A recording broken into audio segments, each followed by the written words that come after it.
Today's video is a requested one, and I was asked to see how I can create an inbuilt wardrobe with limited space.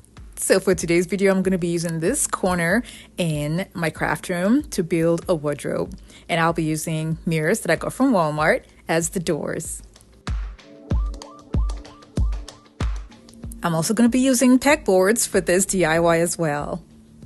And wood that's going to be at the back of the pegboards. I'll be building this wardrobe on top of the skirting or base molding. I've put up 2 pieces and I'll be putting 2 more. I cut a 2x4 pegboard into 2 and it's not going to be wide enough, but I'm going to use it anyway because I didn't want to use too much for this project.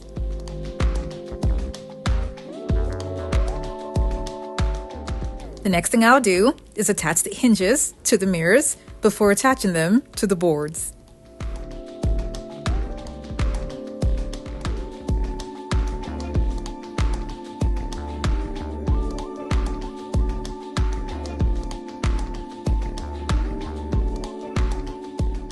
I'm going to be making shelves for this wardrobe using wood.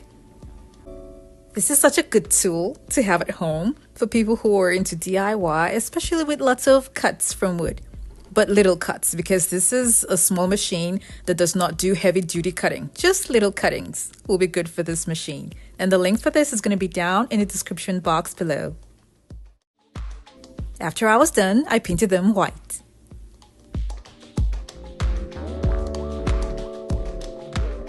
The next thing I'll do is put up the supports for the shelves.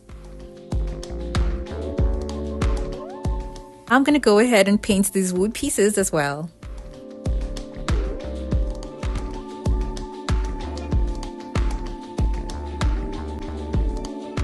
This part here is easy.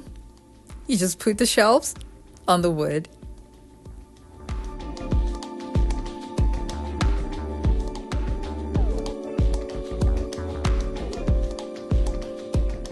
I got this Pegboard Accessories from Walmart, and they'll be used to hang little items in the wardrobe.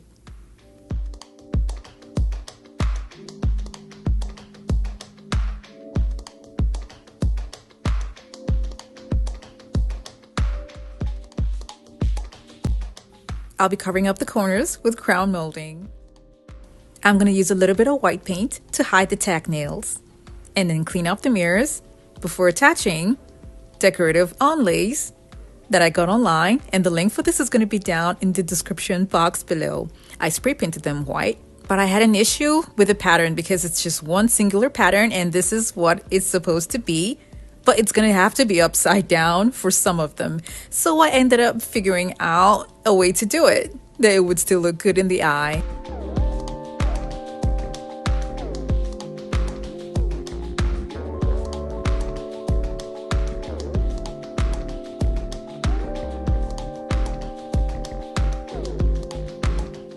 We're almost done, and the next thing I'm going to be making will be the handles. And I'll be using Dollar Tree frames and gluing on the glass to the frame.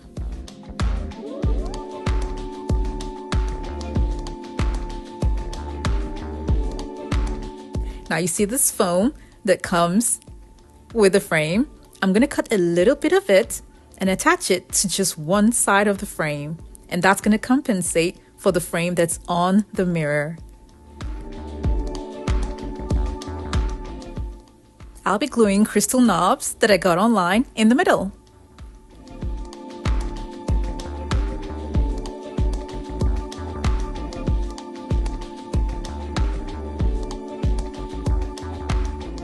Like I said earlier, what I have down here is to compensate for the frame of the mirror that you can see here.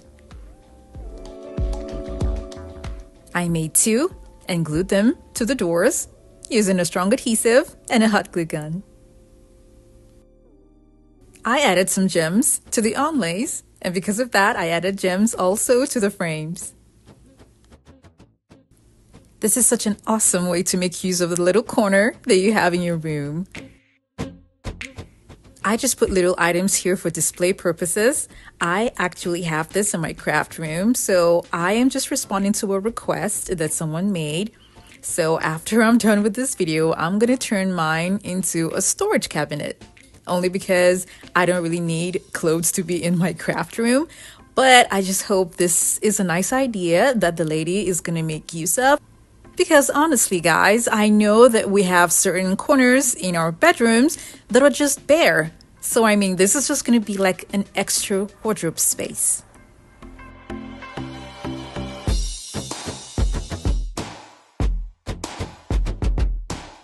You can make this as large as you like, depending on the space that you have at the corner.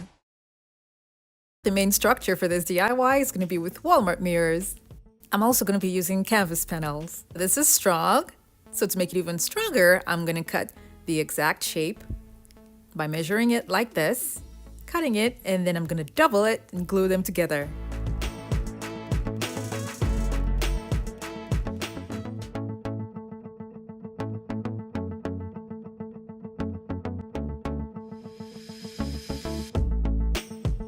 After I attached the top and the bottom, I noticed that the middle was kind of open, so I'm going to close that up.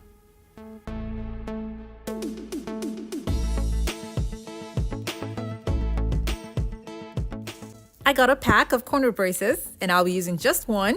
You can add two more, one for the top and one for the bottom if you like, but I just used one in the middle because it's sturdy as it is. This is how I'm going to be laying out the wood for the partitions. For the doors, instead of glass, I'll be using acrylic sheets. I got 3 of these, and I went out of my way to get this because I'm going to be attaching hinges to it, and I want it to be really strong and sturdy. I'm done with one. Now I'm going to go ahead and add 2 more doors. When I was done, I attached it to the frame of the mirror. Now the next thing I'll do is cut out shapes that would fit inside from canvas panels and cover them with mirror reflective paper and place them on the supports inside.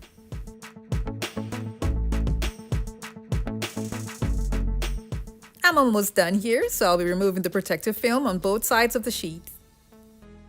Look at that! It's straight, it's strong, it's so clear, like real glass.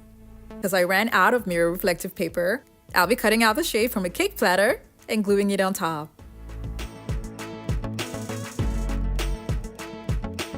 I cut it to size with a box cutter, and I'm going to cover up the edges with mirror mosaic tiles as well.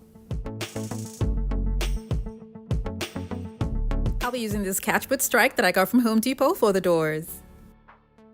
This will be attached inside the cabinet, and this will be attached on the door.